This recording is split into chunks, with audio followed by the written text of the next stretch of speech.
Assalamualaikum warahmatullahi wabarakatuh dan salam sejahtera ucapkan kepada semua anak murid cikgu. Apa khabar semua? Harapkan semua dalam keadaan yang sihat, cergas dan ceria selalu serta bersemangat untuk belajar. Pada hari ini cikgu akan meneruskan PDPR kita, iaitu dalam subjek pendidikan jasmani dan kesihatan. Jadi pada minggu ini juga akan ajar pendidikan kesihatan. Untuk tahun 5, terlebih dahulu cikgu akan ajar topik ataupun ulang kaji tajuk semasa kamu berada di tahun 4, kajian terakhir semasa kamu berada di tahun 4, iaitu pertolongan cemas.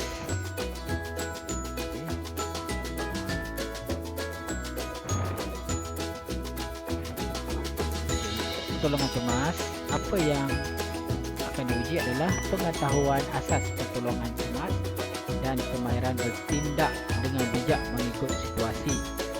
Murid juga diharapkan di akhir pembelajaran boleh menyatakan punca kecederaan lebam dan tersenyum, membincangkan cara memberi bantu mula untuk kecederaan lebam dan tersenyum, dan mengaplikasikan kemahiran bantu mula untuk kecederaan lebam dan tersenyum.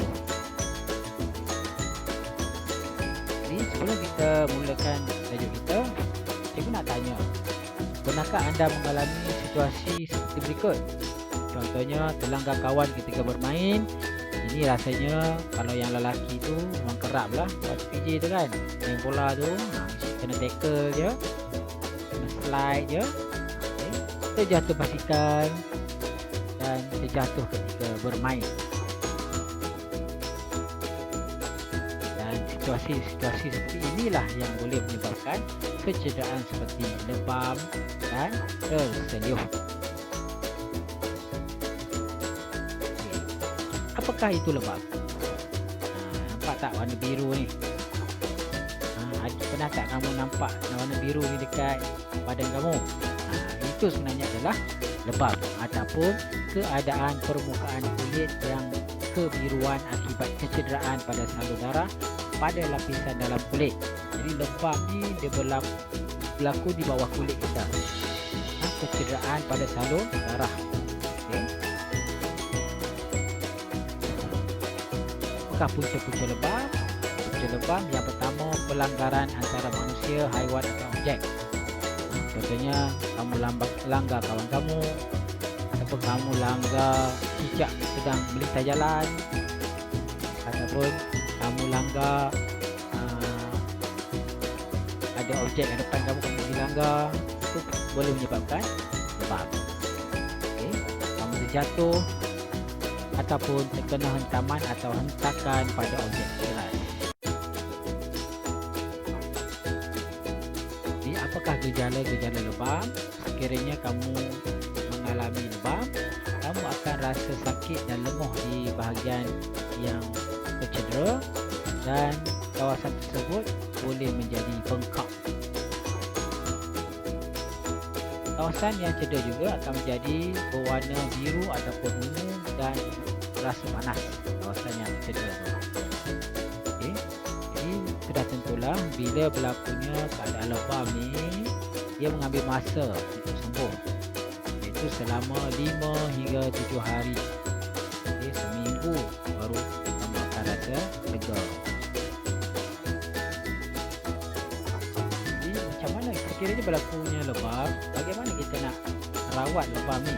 Yang pertama, tuam sejuk ais. Tuam menggunakan ais sejuk selama 10 minit selang 2 jam selama 2 hari. Maksudnya, contohlah kamu mula pukul 8 pagi, tuam selama 10 minit, habis 10 minit rehat, 2 jam kemudian pukul 10 pagi, tuam lagi 10 minit, seterusnya sehinggalah selama 2 hari. Waktu tidur tu tak payahlah tuam, waktu kamu jaga je lah.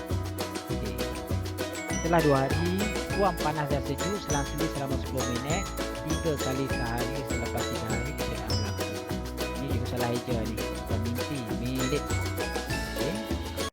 Kena selang-seli, tuam panas 10 minit dan sejuk pula 10 minit, 3 kali sehari.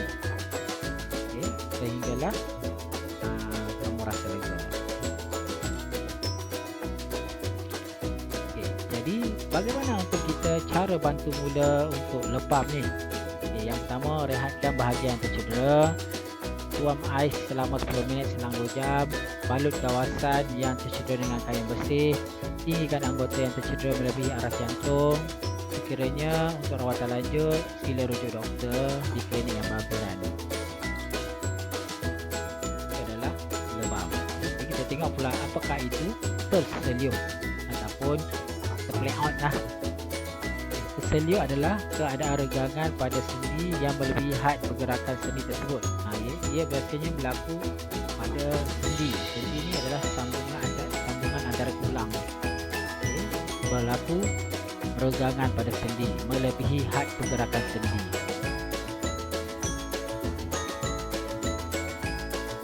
Jadi, apakah punca tersenyum? Yang pertama, terpijak permukaan tidak rata. Contohnya kamu berjalan-jalan, kan? Kamu terpandang tempat lain. Yang kedua, terpijak permukaan tidak rata. Kaki kamu boleh tersenyum. Mendarat dengan teknik yang tidak betul, kamu melompat-lompat kemudian mendarat dengan cara yang tak betul, boleh menyebabkan tersenyum. Tergelincir akibat permukaan lantai licin dan berpasir. Contohnya hari tu hujan, lantai jadi licin, kamu berlari kemudian tersenyum. Jadi apakah gejala bagi tersenyum?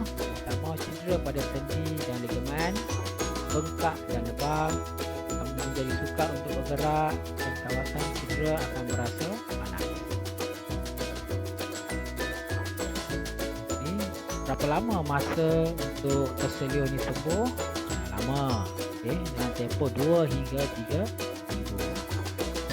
Okay, cara rawatan lebam. Sebenarnya ini bukan lebam, ini tersenyum. Cikgu lupa nak edit. Jadi sama juga cara dia untuk merawat lebam. Iaitu tuam sejuk air selama 10 minit selang 2 jam selama 2 hari. Kemudian tuam panas dan sejuk selang-seli selama 10 minit 3 kali sehari selepas 3 hari kecederaan berlaku. Sama aja. Ini cara nak merawat lebam dengan cara untuk merawat tersenyum. Sama juga dengan cara bantu mula, pun sama dengan lebam. Rehatkan bahagian tercedera, tuam ais selama 10 minit selang 2 jam, balut kawasan yang tercedera dengan kain bersih, tinggikan anggota badan yang tercedera melebihi arah jantung, rujuk doktor untuk rawatan lanjut. Tahukah kamu, ini untuk pengetahuan kamu lah, luka perlu dibalut untuk memberi tekanan pada bahagian tercedera. Tempat luka tu kamu perlu balut untuk memberi tekanan pada bahagian cedera supaya tidak berlaku pendarahan yang berlebihan.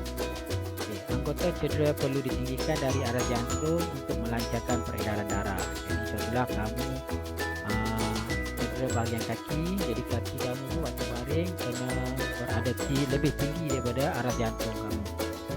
Kamu boleh letakkan bantal dekat kaki kamu tu.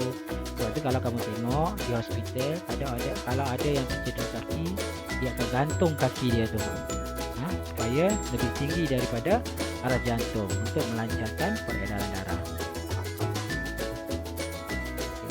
Sekiranya kecederaan dalam tempoh 48 jam, elakkan menyapu minyak urut, lotion panas, meletakkan cat panas dan elakkan bergerak aktif. Ini setelah 2 hari kamu kena elakkan semua ni lah. Oleh itu, murid-murid semua jangan mudah panik jika berlaku kecederaan. Lakukan bantu mula untuk mengelakkan keadaan menjadi lebih parah. Jadi itu sahaja PDPR cikgu pada hari ini. Terima kasih kepada semua kerana sudi meluangkan masa untuk mengikuti PDPR cikgu pada hari ini. Sekian, terima kasih. Assalamualaikum warahmatullahi wabarakatuh.